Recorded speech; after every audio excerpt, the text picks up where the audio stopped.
पाटली गुजरात। बजरंगबली बड़ा धाम है ये।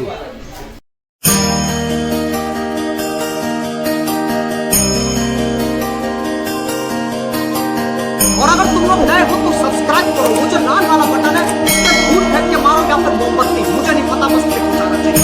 हेलो दोस्तों, आप सभी को राधे राधे और जय श्री श्याम।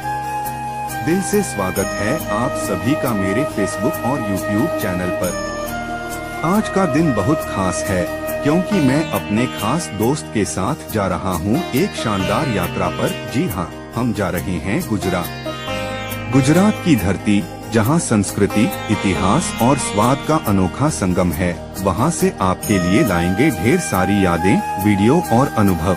तो जुड़े रहिए मेरे साथ और चलिए मिलकर करते हैं इस यात्रा की एक शानदार शुरुआत। गुजरात के पवित्र पथरी गांव में स्थित श्री स्वामीनारायण मंदिर बांद्रा धाम श्रद्धालुओं के लिए एक दिव्य आस्था का केंद्र है। यह मंदिर शांत वातावरण और भव्य शिल्पकला से परिपूर्ण है। एक बार एक निर्धन भक्त कठिन समय में मंदिर आया और सच्चे मन से स्वामीनारायण भगवान से प्रार्थना की। उसकी भक्ति से प्रभावित होकर उसे शीघ्र ही कार्य में सफलता मिली। आज वह भक्त मंदिर में सेवा करता है और भक्तों को प्रेरणा देता है।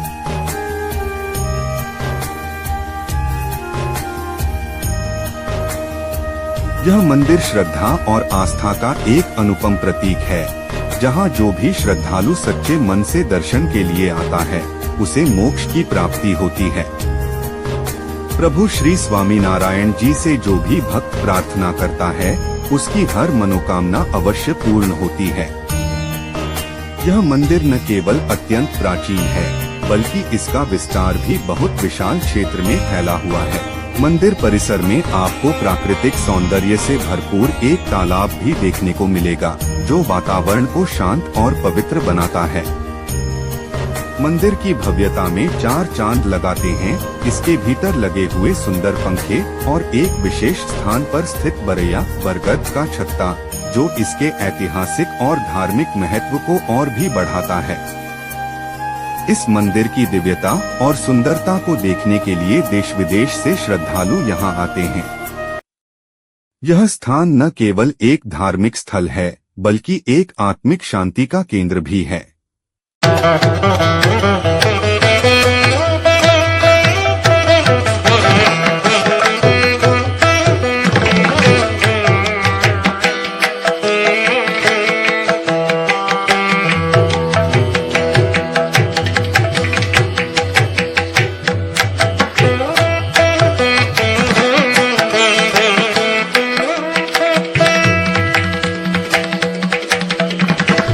मंदिर पाटली।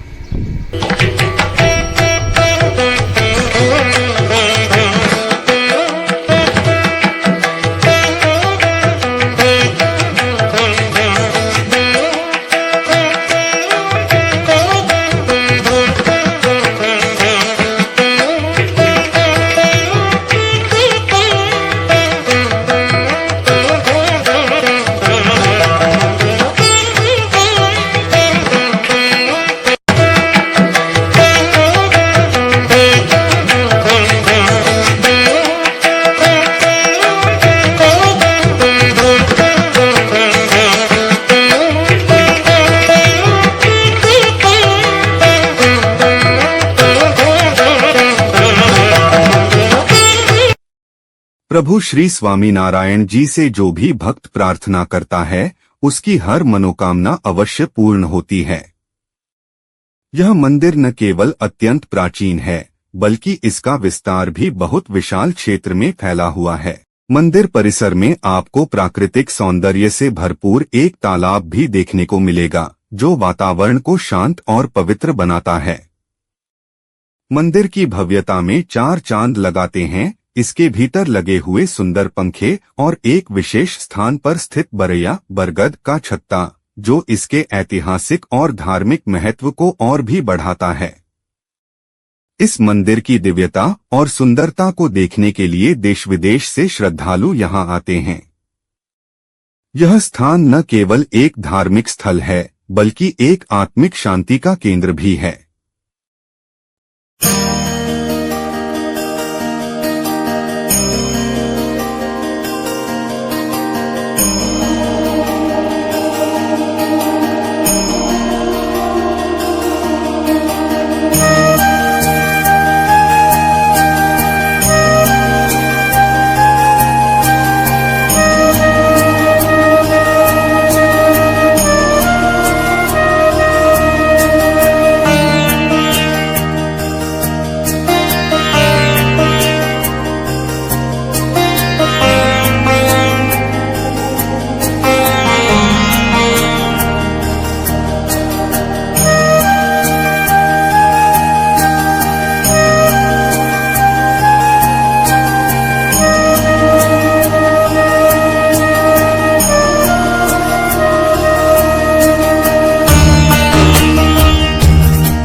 इस मंदिर में भोजन की व्यवस्था पूरी तरह से निशुल्क है। भोजन में परोसी जाती है स्वादिष्ट आलू की सब्जी और गर्मागर्म पूरी, साथ ही सभी तरह के सलाद भी उपलब्ध हैं। भोजन के बाद हम चलेंगे अपने दोस्त राहुल के घर, जो इस मंदिर के पास ही है। उनके गांव का नाम है उकेड़ी, जो गुजरात के डिस्ट्रिक्ट में स्थित है। तो दोस्तों चलिए अब भोजन के बाद चलते हैं अपने।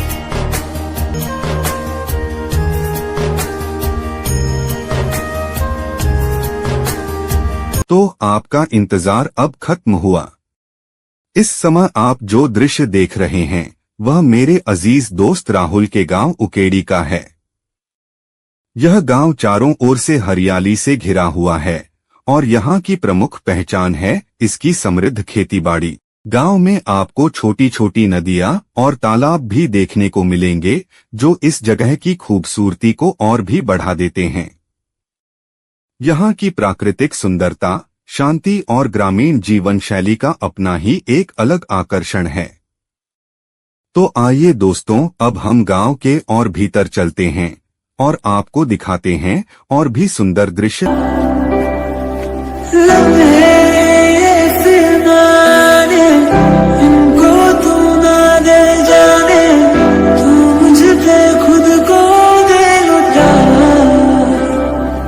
दुआ भी लगे ना मुझे, तवा भी लगे ना मुझे, जब से दिल को मेरे तू लगा है।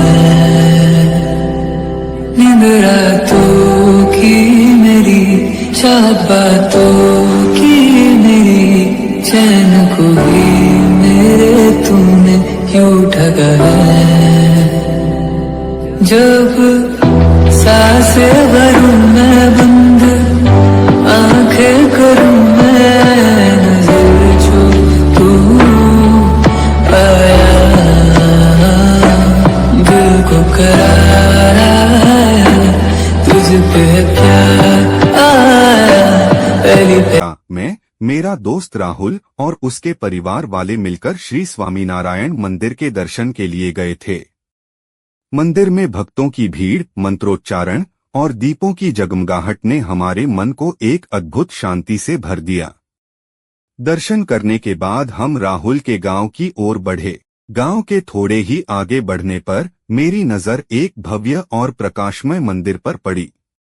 यह मंदिर बाहर से अत्यंत सुंदर और सुसज्जित था, मानो दिव्यता स्वयं उसमें समाई हो। मैंने उत्सुकतावश अपने दोस्त राहुल से उस मंदिर के बारे में पूछा। उसने गर्व और श्रद्धा से कहा, यह हमारे गांव की कुलदेवी का मंदिर है। यह माता बहुत शक्तिशाली मानी जाती हैं और हमारे और हमारे गांव की रक्षक हैं। राहुल की आंखों में भावनाओं की चमक देखकर मैं समझ गया कि इस मंदिर का उनके परिवार और गांव के लोगों के लिए कितना महत्व है। उसी रास्ते पर एक और देवी माता का मंदिर था, जो भी उतना ही रहस्यमय और आकर्षक लग रहा था। मैंने फिर पूछा, ये दूसरा मंदिर किस देवी का है? राहुल ने मुस्कुराते हुए कहा, इस मंदिर के दर्शन हम कल करेंगे। उसके साथ गांव की आगे की तैयारी भी देखनी है। अगले दिन हम राहुल के घर से पूरे परिवार के साथ उस मंदिर के दर्शन और गांव की आगे की तैयारी देखने निकले। वातावरण में भक्ति और उत्सव की भावना तैर रही थी। मंदिर के दर्शन के साथ साथ गांव की संस्कृति देवी माता के प्रति श्रद्धा को देखकर मेरे मन में गहरी श्रद्धा उत्पन्न हुई।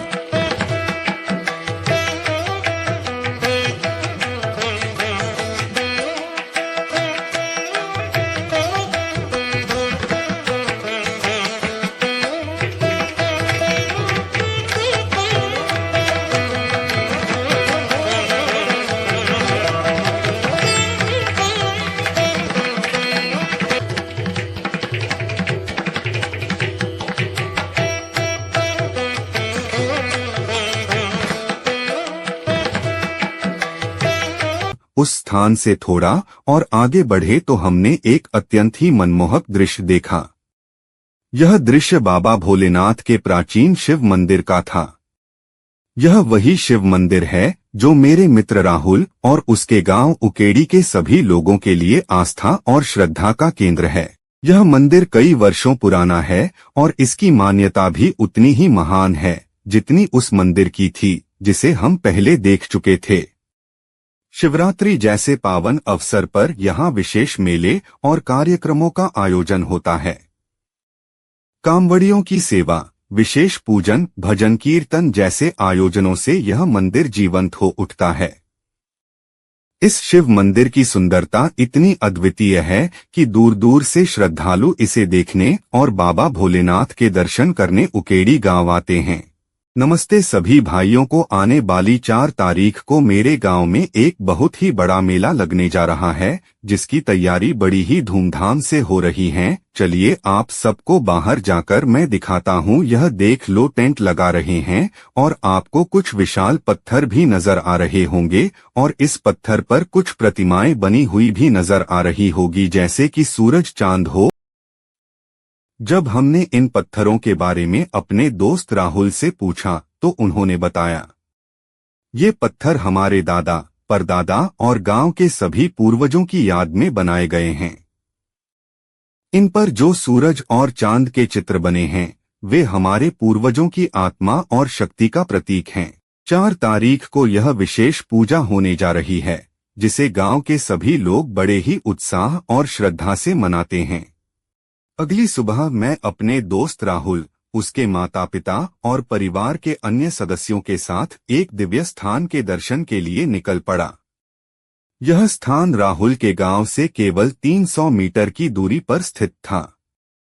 जैसे ही हम उस स्थान के नजदीक पहुंचे, वहां का माहौल अत्यंत भक्तिमय और उत्साहपूर्ण नजर आया।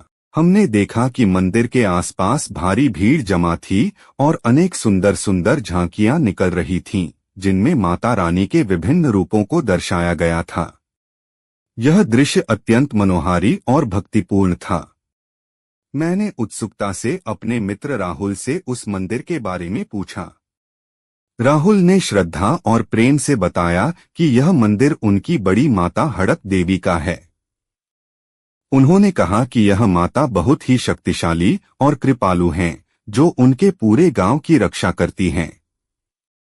राहुल ने आगे बताया कि जो भी भक्त सच्चे मन से इनकी पूजा करता है, वह सभी पापों और कष्टों से मुक्त हो जाता है।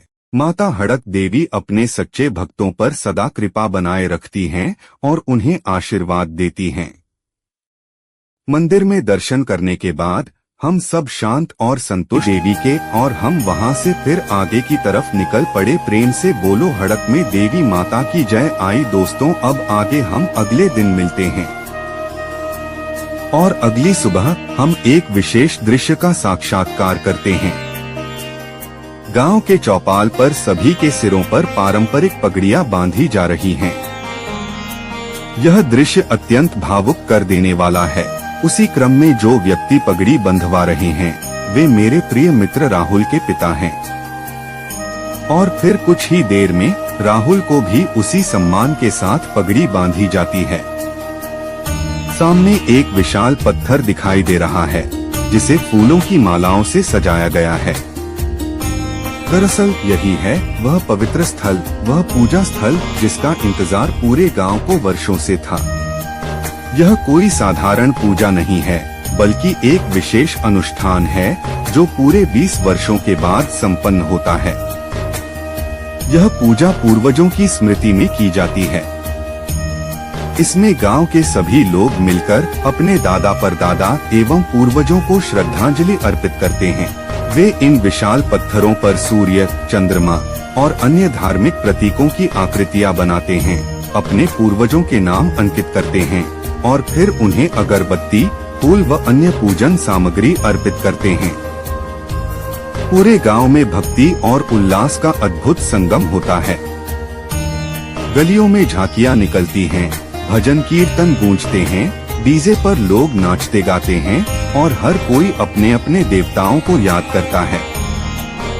इस पूजा के आयोजन में राहुल और उसके परिवार का वर्षों से विशेष योगदान रहा है। पूजा से 10 दिन पहले ही तैयारियां शुरू हो जाती हैं। गांव के लोग मिलकर व्यवस्था करते हैं और दूरदराज से कलाकार, भजन मंडलियां और कुछ विशेष अतिथि, कभी कभी छोटे मोटे सुपरस्टार भी इस पूजा में भाग लेने के लिए आते हैं। इस अवसर पर आयोजन समिति के सदस्य पीले वस्त्र धारण करते हैं जो शुभता और सेवा का प्रतीक है। और अब आप जो व्यक्ति दोनों हाथ जोड़कर खड़ा है वह मेरा मित्र राहुल है। उसके सिर पर भी पगड़ी है और उसके साथ उसके माता पिता भी खड़े दिखाई दे रहे हैं, गर्व से, सम्मान के साथ। तो चलिए दोस्तों आगे बढ़ते हैं और आपको इस अनोखी, पवित्र और अत्यंत विशेष पूजा के अगले दृश्य दिखाते हैं।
यह पूजा हमारे गांव में बड़े ही धूमधाम और श्रद्धा से मनाई जाती है। यह कोई साधारण पूजा नहीं है। यह हर 20, 30 या कभी कभी 40 वर्षों के लंबे इंतजार के बाद आती है।